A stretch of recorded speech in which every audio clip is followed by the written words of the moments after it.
Target locked. Alright, so wanted to go over the stats and gear of the integral units that I used for the epic only runs of Void Rift. I tried to move a lot of the gear off that is in game, that being from gear raid 1, 2, and 3, 19 onward, but a few units do have some board sets or the accessories that are from the end game, but I tried to minimize them as much as possible they used. First of which that was integral to the completion of Void Rift was Wrath. He's useful in pretty much any content. I have him Awaken 5 as anyone should do, as he is a great unit. He is on a Fracture Annihilating Might set. These are his stats. Definitely plenty of room for improvement, but it does the job. He is max skilled, max awakened, an artifact of a soul drainer to give him the extra block and some additional healing, topped off as much as possible. Second up is Lunaria that I have awakened 5. She is in Night Terror, Annihilating Might. These are her stats. She is max skilled, max awakened, and an artifact of another messenger. Madan was a very good healer through most of the content for buffs and AoE healing. This is her gear. She does have inspiration set. These are her stats. I have her max skilled, awakened 3, and she has Orb of Euphoria for some additional attack speed. Deimos, I didn't mess with his gear because I used him in Guild Boss and didn't want to rotate it around as much as possible, but he is in a Infernal Roar Annihilating Might. These are his stats. I have a max skilled, max awakened, and an artifact that I used during this was Ragnarok, but normally I have him in Scarlet Hunt because of Guild Boss, but he was using a Ragnarok during the Void Rift trials. Idril was used quite often. This is her gear of a Night Terror and a Whirlwind. These are her stats.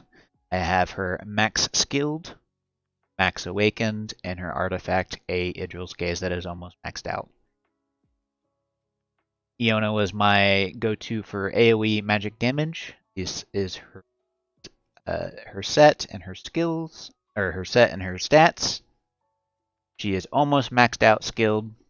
She is only awakened 1, and she has a Blue Sea Ice Ring as a artifact. All used quite a bit. This is gear and stats. He is max skilled. He's awakened 3, and he is using Sharpshooter's Crest. Vortex is a clutch healer wherever he's used because of his range and utility. This is his stats and his gear. Max skilled, awakened 4, artifact of a Gift of Hope. Olag was the main tank used, but just to show how good he is in the content, he's even using an attack speed guardian amulet and a crit damage guardian ring. These are his stats, and he's able to tank through the content.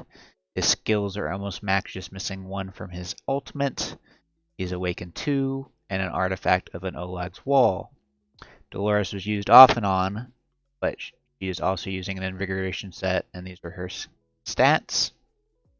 Her skills are maxed, max awaken, or awaken 4, sorry, and an artifact of ancestral teachings that is maxed. Aeon was clutch for the Lyseer stages because she's able to pull the petrified units and stack them up for optimal AoE damage and keep them off the tanks.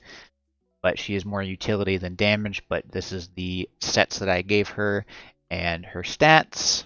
I have her almost max skilled, awakened 3, with a Blue Sea Ice Ring as well. Isolde was my secondary tank. She is not even max promoted or max gear, but these are the gear that I have on her and her stats. Her skills are almost maxed out, but I managed to not hit her basic, so it was pretty lucky of her skill ups. I have her only at Awakened 1, and her artifact is a Holy Radiance for some sustain on herself, and some AoE damage off of her. Mari was used in some content. I have her on Mana Spring for Rage Regen, and this is her stats. She's max guild, Awakened 5, and Artifact of Nightmare Samsara for even more rage. There was a few units used there, here and there,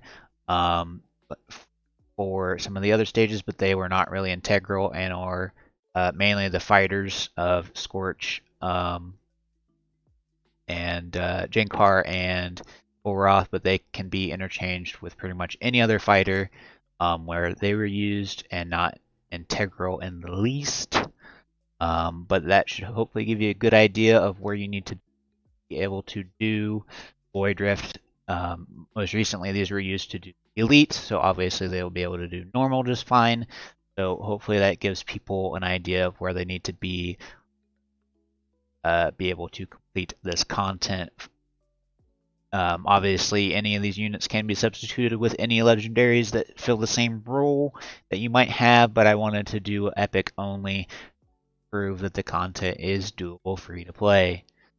Luck of everyone in their completion of Void Rift, and have a great day.